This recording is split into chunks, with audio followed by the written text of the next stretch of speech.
Cuma Gus Ajir itu kurang apa namanya? Kurang persiapan. Kurang persiapan. Jadi beliau sendiri mengakui kalau Gus Ajir itu Tadi ketua MUI nelpon saya. Ketua umum MUI nelpon nanya, minta saya mengomentari itu. sampai dihubungi MUI ya teman-teman. Gara-gara dialog kemarin. Ente ngikuti Al-Quran tapi nggak ngikuti habaib, ente juga sesat. Kalau ini ya, yang dialog seminggu yang lalu, Heri Pras dengan Gus Ajir. Kalau Gus Ajir itu orang alim, Heri Pras ini ahli silat sebenarnya, tukang silat. Lalu dulu bikin konten-konten silat, karena gak laku, akhirnya konten agama dan ikut salafi.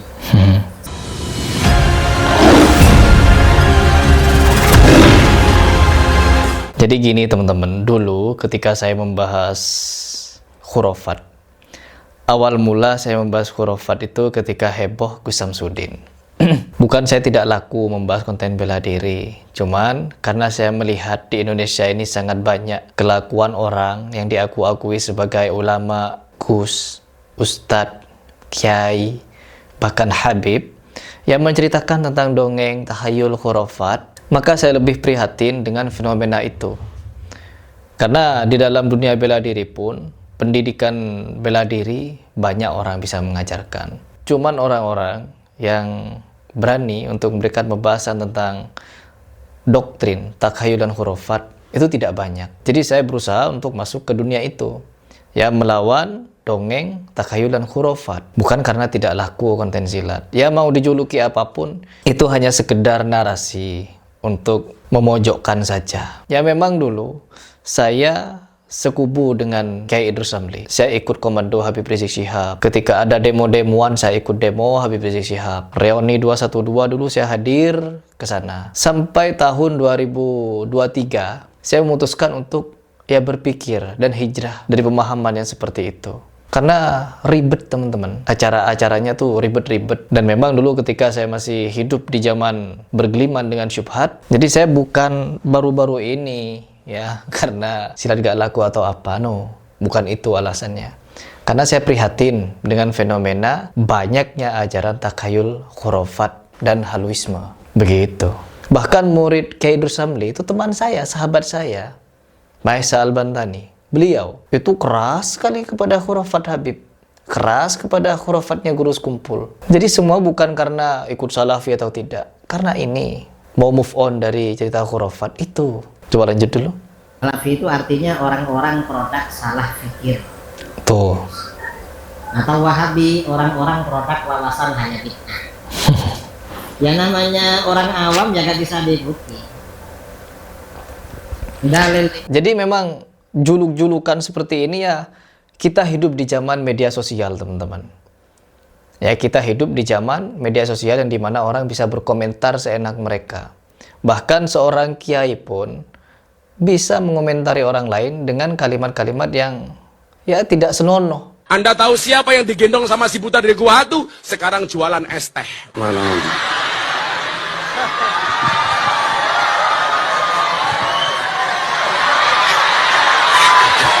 Mama Gufron yang itu. Oh, nggak ngaji ini, celeng berarti Wahabi mereka. Kiai yang itu. Menyebut Wahabi itu hantu banyu lebih afdol daripada Wirita. Habib yang ini. Presiden goblok. Gak lepas mereka dari ucapan-ucapan kotor, kasar, jorok, bahkan caci maki. Ya itulah bentuk caci makian yang sebenarnya.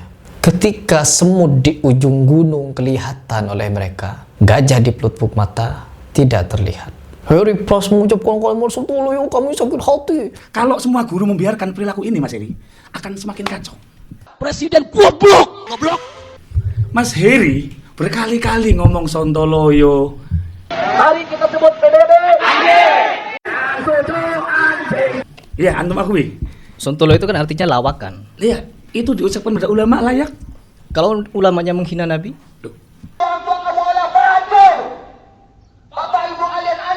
Menyebut Wahabi itu hantu banyu lebih afdol daripada Wirita. Wahabi bangsat nih. Syaitan dengan Wahabi ini sama pekerjaan. Itu diucapkan pada ulama layak. Kata Allah, kamu kera-kera bersorban, kamu ustadz jahanam, kamu kiai bangsat, kata Allah Subhanahu wa taala. Wahabi bangsat nih. Itu diucapkan pada ulama layak. Itu orang pantas disebut apa? Anjing, saudara. Said Bahar Smith. Kamu kera-kera bersorban, kau yang monyet, goblok, monyet, kurang ajar, goblok, monyet, kurang ajar. Otaknya jadi goblok, anjing. Wahabi itu kurang ajar, Wahabi itu setan alas, Wahabi itu ya macam-macam. Ente ngikuti Al-Quran tapi nggak ngikuti habaib, ente juga sesat. Itu ucapan Sontoloyo saya ucapkan kepada khurafat yang mereka ceritakan berulang-ulang di panggung ceramah. Aku Islam, tapi nggak cinta sama ahlul bait, nggak cinta dengan para habaib, nggak cinta dengan zuriyah Rasulullah SAW. Berarti Islamnya kada pondasi, Islamnya kada kuat, Islamnya kada mau tahan. Dikhawatirkan kepada Islam tapi karena matinya kafir, pondasinya hancur, kada berpondasi. Ya, naudzubillah. Doktrin, dawir dan lain sebagainya. Tapi mereka mengikuti hawa nafsu, mencaci maki sama muslim. Alasannya apa? Pikir.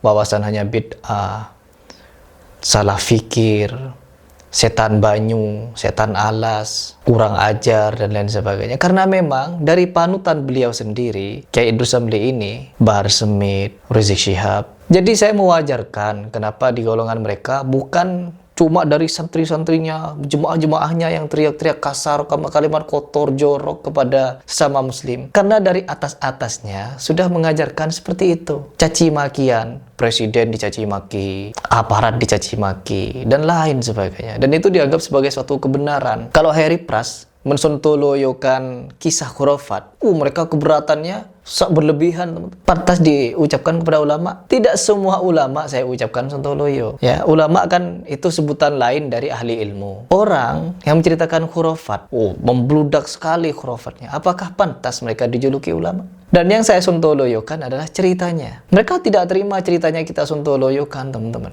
Sakit hati mereka, nyerang pribadi Harry Pras. Sedangkan di antara mereka sendiri seperti ini. Salah fikir, produk wawasan hanya bid'ah. Lanjut dulu. Bukan hanya tekstual, tetapi juga kontekstual. Ada Al-Quran, hadis, ijma', qiyas. Sebagian besar persoalan hukum dalilnya qiyas. Itu Wahabi itu nggak belajar itu. Jadi yang belajar qiyas cuma mereka, teman-teman. Apakah terima kalau beliau kita juluki salah fikir? Layannya Aswaja. Apakah terima beliau kita juluki salah fikir? Orang-orang salafi, mereka bukan tidak belajar qiyas. Cuman mereka memilah dan memilih. Mana nih qiyas yang paling mendekati Quran Sunnah? Imam Syafi'i sendiri loh. Imam Syafi'i sendiri menyampaikan apabila kalian mendapati perintahku, ajaranku, tulisanku bertentangan dengan hadis sahih, maka ambil, lemparkan ke tembok. Bahkan Ustadz Adi Hidayat pernah menyampaikan itu. Ketika pendapatnya dikritik oleh banyak orang, asy'ara surah pemusik dikritik banyak orang, gak mau, teman-teman. Padahal Ibnu Hazm pun yang mengatakan musik itu tidak haram, tidak pernah menafsirkan asy'ara surah pemusik.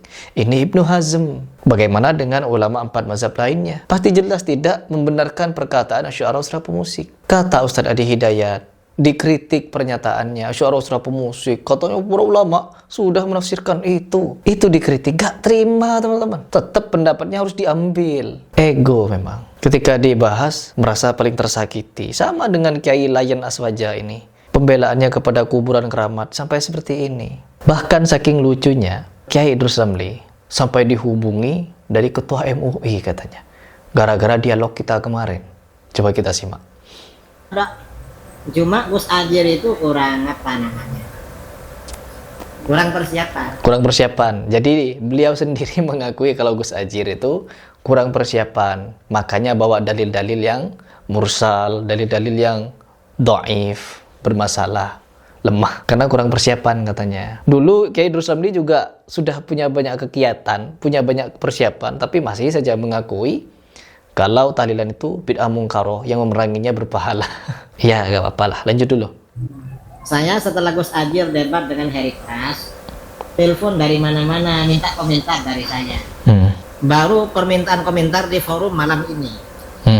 tadi ketua MUI nelpon saya. Ketua umum MUI nelpon, nanya, minta saya mengomentari itu. Saya komentar, terus setelah itu, Kiai, saya bukan minta komentar lah. Apa? Lah orang-orang tuh ajari cara menghadapi itu katanya. Cara menghadapi Salafi Wahabi. Sampai dihubungi MUI ya teman-teman. Gara-gara dialog kemarin, karena dari pihak NU pun kiai-kiai yang berseberangan dengan ajaran habaib juga memberikan respon bahwa semua dalil yang dibawakan oleh Gus Adjir bermasalah, tidak bisa dijadikan dalil. Bahkan diberikan klaim kalah 8-1 poinnya. Di sini juga mengakui berarti ya, Kiai Idrus Ramli mengakui bahwa Gus Adjir kurang persiapan, akhirnya digoreng. Tapi ya sudahlah, ketika debat kemarin kita lihat bagaimana orang menanggapi khurafat, bagaimana orang menanggapi tabaruk ke kuburan, jangan sampai berlebihan, cium-cium, anggu-anggu, dan lain sebagainya. Kita hanya ingin mengajak orang berpikir sampai mereka mendapatkan hidayah.